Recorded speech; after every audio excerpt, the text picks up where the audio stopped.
খালেদা জিয়া নিজেই দলের মহাসচিব মির্জা ফখরুল ইসলামের কাছে জানিয়েছেন তিনি খুবই অসুস্থ। মঙ্গলবার বিশেষ আদালতের এজলাস থেকে বেরিয়ে এমনটাই জানান বিএনপি মহাসচিব। অন্যদিকে নাইকো মামলার নথি চেয়ে বিএনপি নেত্রীর করা আবেদন সরাসরি খারিজ করে দেয় আদালত।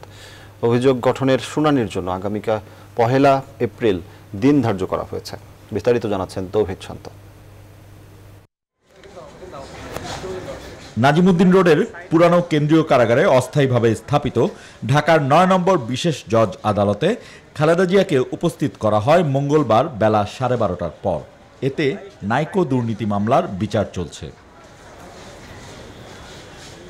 বিচারক শেখ হাফিজুর রহমানের আদালতে শুরুতেই মামলার নথিপত্র প্রদান এবং অভিযোগ গঠনের শুনানি পিছিয়ে দেওয়ার জন্য 2টি আবেদন করেন খালেদা জিয়ার আইনজীবীরা। নথিপত্র প্রদানের আবেদনটি সরাসরি খারিজ করে দেন আদালত। বিচারক বলেন, যেসব নথিপত্র আসামির অপরাধ প্রমাণে প্রয়োজন হবে সেগুলো আসামি পক্ষের হাতে দেয়া যাবে না। আদালতের কার্যক্রম শেষে এসব জানান রাষ্ট্রপক্ষের আইনজীবী। এই মুহূর্তে যে সমস্ত কাগজপত্রগুলি আমরা ব্যবহার করব সেগুলোই তিনি পাবেন, সেই কাগজগুলি তাকে দেওয়া হয়েছে। আর যে সমস্ত কাগজপত্র প্রসিকিউশন পরবর্তীতে বিচারের কাজে ব্যবহার করবে সেগুলো তো এখন এই মুহূর্তে দিবে না। তবে এই যুক্তি খণ্ডন করতে না পারলেও আসামি পক্ষের আইনজীবী জানান, খালেদা জিয়া অসুস্থ, তার ইচ্ছার বিরুদ্ধেই এজলাসে হাজির করা হয়েছে।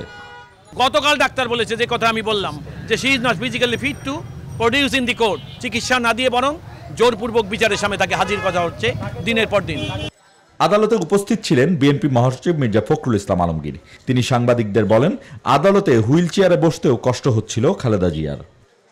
উনি বলেছেন যে অত্যন্ত অসুস্থ এবং তার চিকিৎসা হচ্ছে, যেটা করতে পারে মেডিকেল বোর্ডের মধ্যে যারা কনসার্ন ডাক্তার, তার কনসার্ন ডাক্তারকে পাঠাতে পারে এবং সেখানে তারা যে রক্ত পরীক্ষা করার যে ব্যাপারটা আছে সেটাও তারা পরীক্ষা করতে পারে, কিন্তু তারা সেটা করছেন। মামলার পরবর্তী শুনানি হবে 1 এপ্রিল। তৌহিদ শান্ত, নিউজ 24, ঢাকা।